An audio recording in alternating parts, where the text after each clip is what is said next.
नमस्कार, आपके साथ मैं हूं दुर्गा शर्मा। आप सभी का स्वागत है हमारे खास प्रोग्राम बैठक में। बैठक के जरिए हम हर हफ्ते नए मुद्दे को लेकर जनता के बीच जाकर उनकी राय जानते हैं। इन दिनों ईडी की छापेमारी और पूछताछ के चलते दिल्ली की राजनीति में भूचाल सा आ गया है। दिल्ली के सीएम अरविंद केजरीवाल 1 अप्रैल तक ईडी की हिरासत में है। इससे पहले अरविंद केजरीवाल 28 मार्च तक ईडी की रिमांड पर थे। ऐसे में अगर ईडी की रिमांड और बढ़ती है तो सबसे पहले ये सवाल उठेगा कि आखिर दिल्ली के सीएम पद की कुर्सी पर कौन बैठेगा, या फिर सीएम केजरीवाल को अपने पद से इस्तीफा देना होगा। अपनी पत्नी को सीएम बनाना चाहिए या नहीं, इसी मुद्दे को लेकर हम पूर्वी दिल्ली की जनता के बीच पहुंचे उनकी राय जानने के लिए। जनता क्या सोचती है ये जानेंगे, उससे पहले आप देखिए हमारी एक खास रिपोर्ट। लोकसभा चुनाव से पहले दिल्ली में सियासी बवाल मचा हुआ है। एक तरफ जहां देश की राजधानी के मुख्यमंत्री अरविंद केजरीवाल शराब घोटाले मामले में ईडी के शिकंजे में बुरी तरह से फंसते नजर आ रहे हैं, वहीं दूसरी तरफ केजरीवाल के बिना आम आदमी पार्टी कमजोर होती नजर आ रही है। इस चैलेंजिंग समय में केजरीवाल की पत्नी सुनीता केजरीवाल में पूरी तरह से सक्रियता नजर आ रही है। सुनीता केजरीवाल ने पति की गिरफ्तारी के बाद आपका मोर्चा संभाला है, जिससे राजनीतिक गलियारों में हलचल तेज हो गई है। ऐसा माना जा रहा है कि अरविंद केजरीवाल की जगह सुनीता केजरीवाल जिम्मेदारी संभाल सकती है, क्योंकि केजरीवाल की गिरफ्तारी के बाद से ही उन्होंने एक के बाद एक वीडियो कॉन्फ्रेंस किया और साथ ही केजरीवाल को आशीर्वाद कैंपेन की भी शुरुआत की है। सुनीता केजरीवाल दिल्ली के मुख्यमंत्री अरविंद केजरीवाल की तरह ही IRS अफसर रह चुकी है। ऐसे में आम आदमी पार्टी इन पर भरोसा जता सकती है। केजरीवाल की गिरफ्तारी से दिल्ली की ज्यादातर जनता नाखुश नजर आ रही है। वहीं पूर्वी दिल्ली की जनता का कहना है कि ईडी पर दबाव डाला गया है, जिसके तहत अरविंद केजरीवाल को गिरफ्तार किया गया। पूर्वी दिल्ली की जनता ने आगे क्या कुछ कहा, आप भी सुनिए। सबसे पहली बात तो ये एक बहुत शर्मनाक घटना है। मुख्यमंत्री को जेल में डाला है, ये एक तरीके से कहना चाहिए लोकतंत्र की हत्या है। ठीक है, परिस्थितियां होती हैं। ईडी का काम था बुलाने का, 9 बार बुलाया। चुनाव के बाद भी हो सकता था। जब 9 बार बुलाया तो चुनाव के बाद भी हो सकता था। लेकिन आपने सवाल किया कि उन्हें चलाना चाहिए, ये उनका विषय है, उनका विवेक है केजरीवाल जी का, कि उनको खुद स्वयं हैंडल करना है या अपने संगठन में किसी ऐसे व्यक्ति को जो दिल्ली को संभाल सके, उसकी जिम्मेदारी लगानी है। ये उनका विषय है। अच्छा, जनता के तौर पर क्या कुछ लगता है कि दिल्ली के साथ नाइंसाफ़ी हुई है या ये कानून प्रक्रिया के तहत ही किया गया है? देखिए, कानून प्रक्रिया के तहत किया हुआ होता तो स्पष्ट दिखाई दे रहा है कि जिस व्यक्ति ने इसका जो मेन एक्यूज है, उसने 10 नवंबर से लेकर के और लास्ट तक 55 करोड़ रुपया इलेक्ट्रिक बॉन्ड खरीद करके बीजेपी को दिया और समय समय पर उसकी सुनवाई और बाकायदा जमानत होती चली गई। फिर ऐसा क्यों? अगर न्यायिक प्रतिक्रिया हो तो सबके लिए होनी चाहिए ना, ऐसा क्यों? ये साफ दिखाई दे रहा है कि जो भारतीय जनता पार्टी के अंकुश में नहीं है, उनको एक एक करके अपने प्रतिद्वंदियों को ठिकाने लगाया जा रहा है। दिल्ली की जनता बहुत अच्छे से जान रही है और मैं तो ये कह रहा हूँ कि बहुत जल्दी 2024 के चुनाव के बाद पता चल जाएगा कि दिल्ली की जनता के दिल में क्या है और दिल्ली की जनता ने क्या निर्णय लिया है। जो इलेक्शन हो रहे हैं 2024 में, इस बार बीजेपी को पता चल जाएगा कि इसका डिक्टेटरशिप करने में क्या फ़र्क पड़ेगा। इस बार 7 की 7 सीटें दिल्ली से बीजेपी आ रहेगी।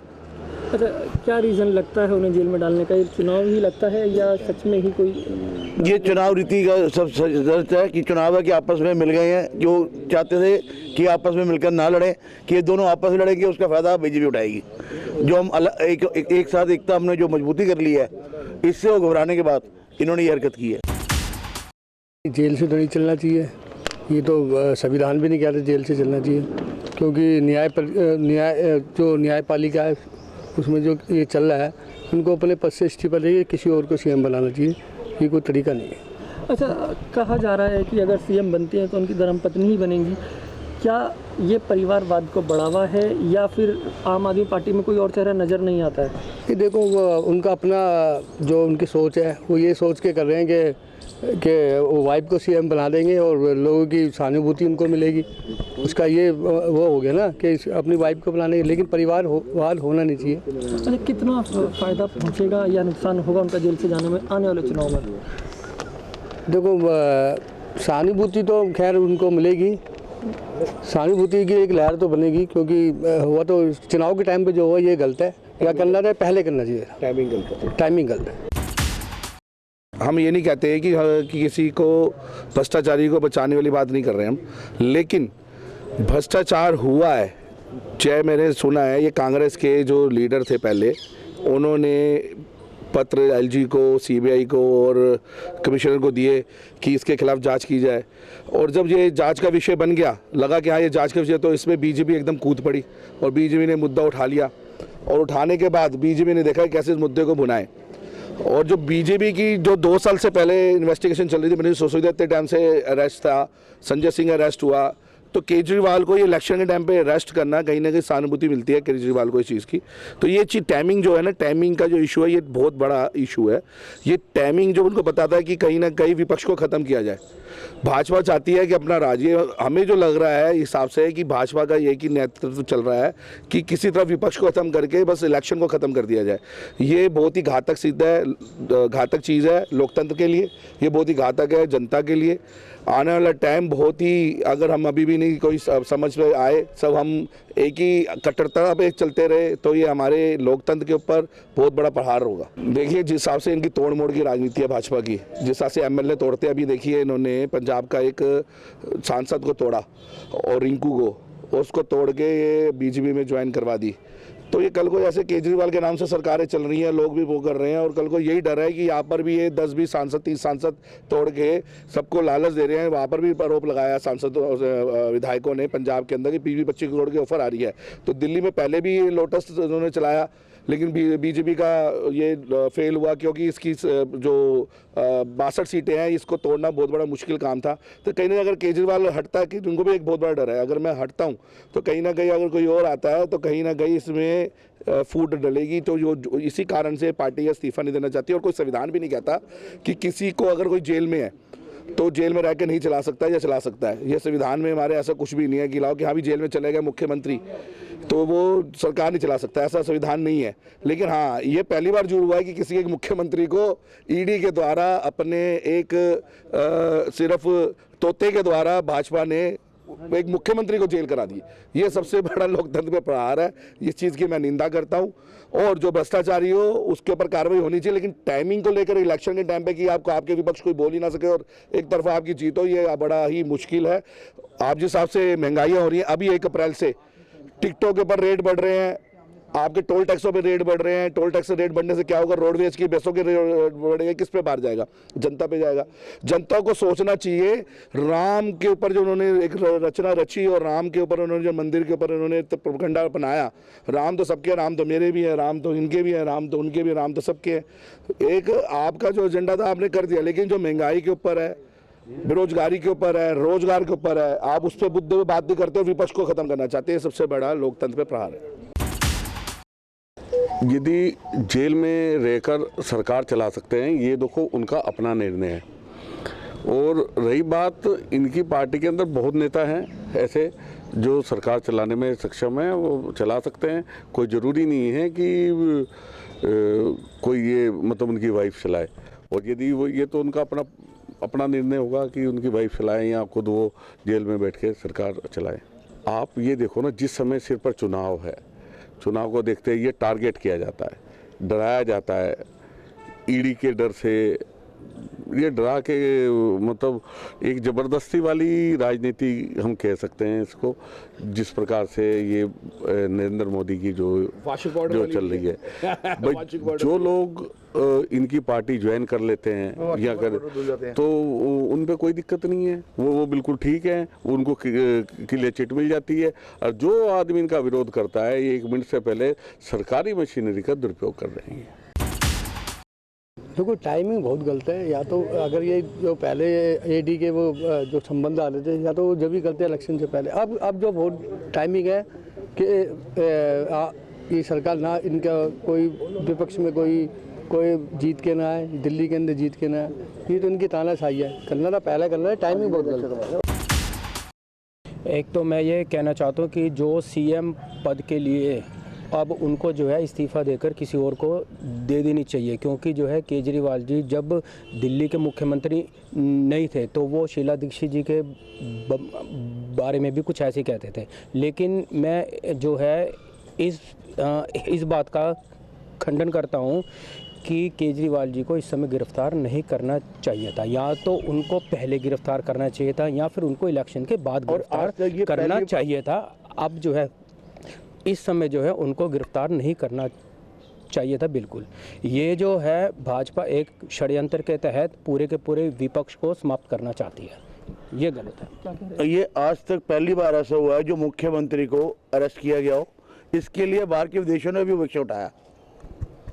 कुछ कहना चाहेंगे सर? सिंपली मिसोलिनी और हिटलरवाद, इन दोनों से कंपेयर कर लो। आज की राजनीति को, आज की राजनीति यही है। समय जो है गलत समय है, तानाशाही का समय है। यहाँ तो इलेक्शन के बाद गिरफ्तार करते तो भी कोई बात नहीं थी। भ्रष्टाचार हुआ है वो आपकी बात ठीक है, लेकिन इलेक्शन के बाद गिरफ्तार। भ्रष्टाचार हुआ है, ये तो आपकी एजेंसी बोल रही है ना, जो आपकी तोती है। भ्रष्टाचार हुआ है तो वो तो जाके अब कोर्ट में केस चलेगा, हर चीज़ होगी, केस कोर्ट देखेगा कि भाई भ्रष्टाचार हुआ या नहीं हुआ। आपने अपने तोते के थ्रू किसी को अरेस्ट कराना था, लेकिन टाइमिंग जो आपकी है वो गलत है। सबसे बड़ी टाइमिंग आपको इलेक्शन टाइम पर नहीं रखना चाहिए था। विपक्ष को खत्म नहीं करना चाहिए। जब तक विपक्ष की आवाज़ रहेगी लोकतंत्र जिंदा रहेगा। हमारा सोचना ये है। ऐसा नहीं होना चाहिए, उनको अपने त्यागपत्र भेज देना चाहिए। और उसके बाद आप बोल रहे हैं कि पत्नी को सीएम बनाना चाहिए, ये बहुत ही गलत बात है। क्योंकि ये तो वो बात हो जाएगी जिसे रावड़ी जी को बनाया था लालू जी ने। और सीएम का कैंडिडेट जो योग्य व्यक्ति उनके अंदर है कोई, तो उसको बनाए। लेकिन भ्रष्टाचार जिस हद पे जो कहे थे, उन्होंने बोला था कि मैं एक आम व्यक्ति हूँ, मैं भ्रष्टाचार के बहुत दूर हूँ, मैं कभी कोई भी ऐसी सुविधा नहीं लूँगा, मैं एक साधारण व्यक्ति की तरह रहूँगा। ये सब जो है नाटकबाजी थी। और ये एक षड्यंत्र इन्होंने जो स्टार्टिंग की है दारू में, हर घर में चाहते, हर युवा आज एक दारू पीने लगे, नशे का आदी हो जाए। इनको शिक्षा से, रोजगार से कोई लेना देना नहीं है। इनका मेन मकसद है भ्रष्टाचार के अलावा इन्होंने कभी कुछ किया नहीं।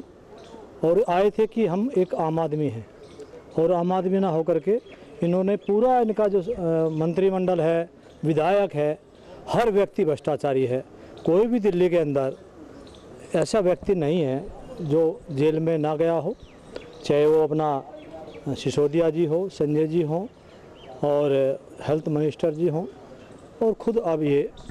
तो अगर इनकी जांच की जाए, जैसे इन्होंने जब बोला था कि सीबीआई काम नहीं कर रही है, ईडी अपना काम नहीं करती है, अगर ईडी काम करती तो पता नहीं कौन कौन जेल में होते। अगर ईडी ने और सीबीआई ने अपना काम शुरू किया है, तो अब इनको पेट में दर्द शुरू हुआ है। तो आज हमारे आदरणीय नरेंद्र मोदी जी देश के नंबर 1 नहीं, पूरे वर्ल्ड में, विश्व के अंदर उनका एक नाम है और एक सम्मान है। और अब की बार कितना भी ये एकता कर ले, कैसे भी कर ले, जो भी करना इनको कर ले, आएंगे तो मोदी ही, और 400 पार आएंगे, ऐसी बात नहीं है। कुछ भी षड्यंत्र रचे मोदी जी के खिलाफ, मोदी जी ने हर वर्ग के लिए, हर युवा के लिए, हर व्यक्ति के लिए, महिलाओं के लिए इतनी योजनाएं दी हैं, आप समझ सकते हैं। इस सरकार में संघीय ढांचा पूरी तरह से खत्म कर दिया गया। जो फेडरल स्ट्रक्चर था स्टेट और राज्य के रिश्ते का, वो खत्म हो गया। आज केजरीवाल की गिरफ्तारी नहीं हो रही है, मुख्यमंत्री की गिरफ्तारी। हेमंत सोरेन की गिरफ्तारी नहीं है, मुख्यमंत्री की गिरफ्तारी। और सिर्फ इसलिए कि राजनीतिक तौर पे उनके सामने वो अपनी सहमति नहीं दिखा रहे हैं, इसलिए झूठ सच में लगा करके मुख्यमंत्री की गिरफ्तारी। ये फेडरल इस संवैधानिक ढांचे का बर्बाद है। लोग कहते हैं कानून से सब बराबर है, कानून किस चीज़ के लिए क्या है ये भी हम देश के जानकार हैं, लेकिन जिसके हाथ में सत्ता है वो अपनी तानाशाही में ये काम पूरा कर रहा है। दिल्ली के सीएम अरविंद केजरीवाल को अपने पद पर बने रहना चाहिए या फिर अपनी पत्नी सुनीता केजरीवाल को सीएम बनाना चाहिए, इस पर पूर्वी दिल्ली की ज्यादातर जनता का कहना था कि ये अरविंद केजरीवाल का निजी फैसला है कि वो खुद सीएम बने रहना चाहते हैं या फिर अपनी पत्नी को सीएम बनाना चाहते हैं। हालांकि जनता का ये भी कहना है कि चुनाव से ठीक पहले उनकी गिरफ्तारी होना राजनीतिकरण को दिखाता है। अगर उन्होंने कोई घोटाला भी किया था तो उन्हें पहले ही गिरफ्तार करना चाहिए था। चुनाव से ठीक पहले दिल्ली के मुख्यमंत्री की गिरफ्तारी जायज नहीं है। फिलहाल आज के बैठक प्रोग्राम में इतना ही। देखते रहिए CCN लाइव।